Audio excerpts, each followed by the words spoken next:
Hi guys, today I want to talk about a few fundamentals of squad leading, things that you need to make sure that you're doing if you are in the situation where you're leading a squad. Now the first thing that you want to do is make sure that your waypoints are up to date. Although it's not the most important thing, it is pretty key. It simply lets your guys know where they should be headed towards, and also helps new members to the squad work out very quickly where they need to get to.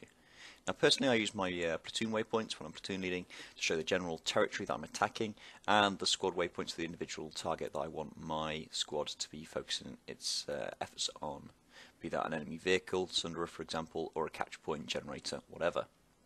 Now the next thing you want to be focusing on is cohesion and transport. Now I say cohesion and transport because I find transport to be the key in keeping your squad together.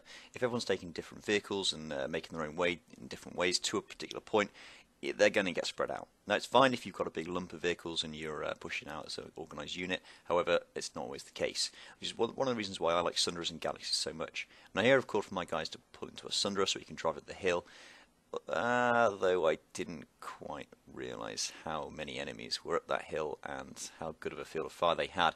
Anyway, as you can see, that doesn't go so well. And obviously that method of transport did not work, so we decided to use another one. I decided, seeing all those enemies at the top of the hill, that we need to go around them.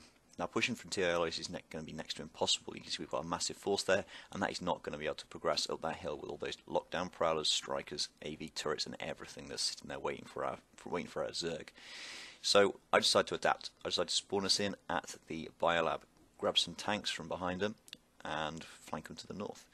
Now this will give us a good field of fire. It'll distract those TR from that camp that they've got set up there, and hopefully get my guys some kills. So this is what we do. That's just one example. I mean, you take infantry fights. If you're inside of a facility, you adapt by going around flanking people. You adapt by taking a building and holding it rather than pushing towards a point and getting slaughtered. You adapt by dropping a spawn beacon and getting on the roofs of buildings. If you've camped inside a spawn room, you adapt by not just sitting there firing out of the shields lamely. You go to the nearest base, you get your own tanks, you roll in and you kill those camping vehicles. You get aircraft, you come in, you do an airstrike on their Sunderer, take that out. You change your tactics. Now notice that I'm taking our guys up to a point north of their line. It's not a capture point, it's not a generator, it's not a vehicle spawn point, it's nothing. It's just an area of terrain where we can get an advantage. My single squad pushing in from the biolab would not be able to take the base where they're all spawning at. We'd make a dent, but we wouldn't be able to change the fight a huge amount. But going up onto this ridge, we can do that. We can make an impact on the battlefield that allows our friendly forces, our Zerg that's down there at TI alloys, to push up.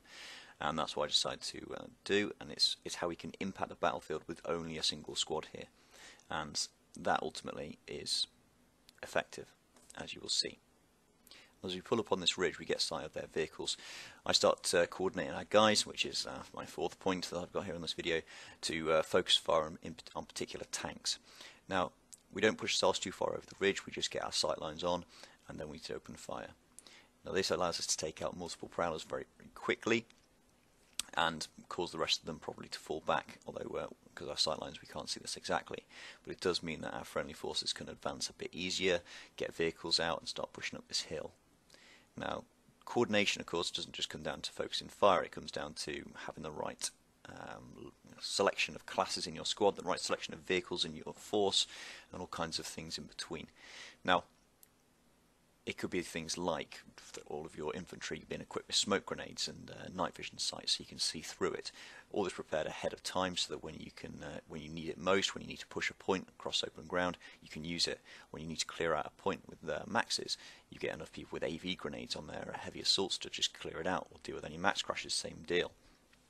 And that really allows you to deal with any particular problems. And coordination means that a small force can tackle one that's much, much bigger than it. Now we see the enemy reacting to our position. We've got an enemy prowler that rolls round, we've got some infantry that starts coming up on us. Now, I didn't really prepare for this, I've got to admit. What we should have had is we should have had a few more friendly vehicles here, perhaps a Sunderer, a number of other things as well, perhaps some AI or things like that, which could have allowed us to clear these guys off. If we'd set up a Sunderer, then that would have allowed us to get some friendly infantry spawning up the hill, probably from TI alloys, and that would have been quite effective. But through communications, my brother there, he warns me that there's light assaults on me, so I pull back and clear it out. Now, as one of my guys has gone down, I drop a beacon to allow him to spawn right back in and help us out. Which it brings me to my last point really here today, which is squad spawning. You need to make sure that your guys have spawn points. The new Sundra's spawn beacons can change the tide of battle. Make sure you've got squad beacons down at any base assault that you're going to. Even if it's not hectic, it's worthwhile getting a squad beacon down just in case the enemy responds that you're not expecting. It just gives you another backup point inside the base potentially. If say for example an armor force or air force comes in and takes out your Sundra that might be outside, and you should always have minimum one Sundra at any base, ideally 2 or 3, giving you lots of options, giving the enemy more things to take out and have time to take out as well. Now, that's covered all my squad leading basics for today. You can see that the TR are really responding to us now. We don't last particularly long after this point, but well, we made a difference. We caused the enemy to redirect their forces back from TRLO's camp down to here, clean out our squad, which takes some well, a good commitment of resources. So that's all I've got to say today. Good luck on the battlefield. Have fun squad leading. It's one of the most rewarding aspects of the game you can possibly imagine, especially in something like PlanetSide. Thanks very much.